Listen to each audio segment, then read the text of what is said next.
All right. Do either of you ever provide OT or PT services outdoors, specifically because of what the outdoors provides? And if so, how do these sessions typically look? Yes, for a whole variety of things. Playgrounds are great for the obvious reasons of just gross motor, fine motor, sensory experiences. I do a lot of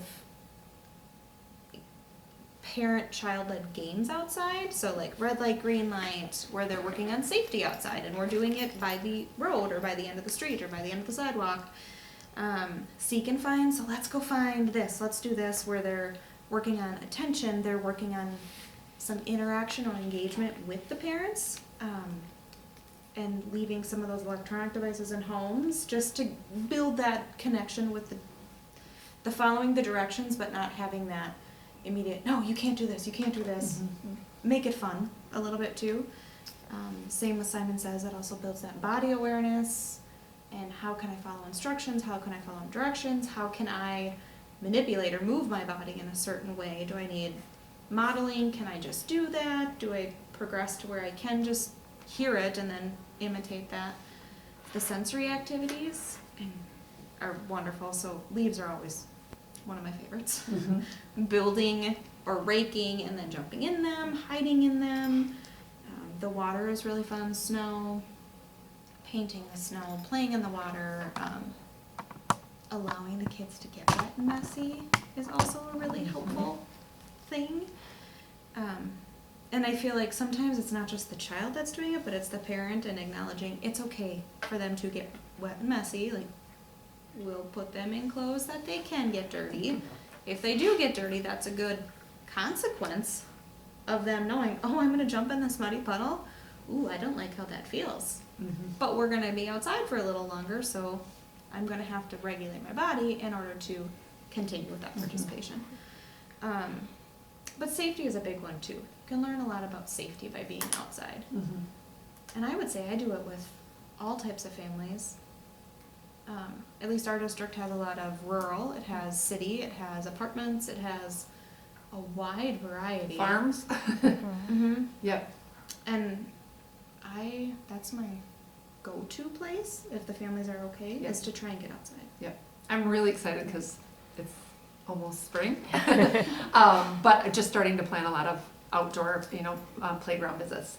But I love the same thing, like even as simple as going for a walk with families is, I think, a wonderful activity to do. I'm just trying to, break down, the activities that I'm working on. So I'm working on balance and coordination.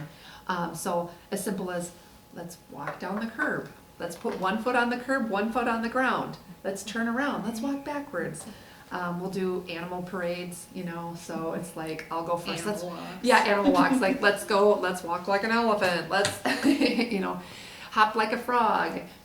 So just those things, I think, naturally lend really well to being outside because we're using animals and nature and so forth, and there's a lot of space. And then also to just the transitioning from inside to outside, which is super, is super important, because I had one little girl at one point who she had trouble with the threshold from the house down the front steps. And so it was fun, just, okay, let's run down here, let's get some rocks, let's put them back up here and come back down. And so just anything like that. I also love chalk. I love to draw obstacle courses on the driveway and, just walking a squirrel. Yeah, yep. The motor and the coordination and the motor planning or jumping in puddles. Like, how hard is it to get kids to get 2 feet off the ground and land on 2 feet? But a puddle is how motivating, and you cannot replicate that. No, you cannot. Inside. So well, and something that you guys fortunate with the type of work that you do is the parents are with you at this point, since they're younger, and so you're not only helping those kids build the skills, but giving the parents ideas of what they can do. I'm thinking especially if there's a child with some maybe bigger physical needs where they might not feel as comfortable, taking the child outside, that being able to kind of have that model might be really wonderful. And the safety piece too, I'm sure you work with a lot of kiddos with self-regulation struggles, and then that might lead a parent to not want to go out and Makes to teach them how to do that. There's an X factor. Makes it unpredictable for them, and it can feel unsafe. And the routines of going through, I'll have families that say, we can't get out the door to daycare because it's just too hard. We can't get the clothes on, or we can't get the snow clothes on, or whatever aspect is. Well, when you work on going outside and it's a motivating thing, it's like, oh, well, I can do this. I'm capable of this. All right, if I can go and there's a positive reward at the end versus if I go and I'm only going to medical appointments, you don't want to leave the house. You're going to have a hard time with that. Yeah. And I feel like post-COVID, we've had families that just haven't had the opportunity to go anywhere. And it is Yeah. really hard. So having a motivator, let's go play outside, let's go do this, Yeah. is Yep. beneficial. And it's been a great tool. Yeah. Well, just teaching those ADLs, you know, like how to put on your snow pants, how to put on your boots. And that they're capable of doing a lot themselves. Yep. That they didn't Awesome. think. Okay, yeah, thank you. Mhm.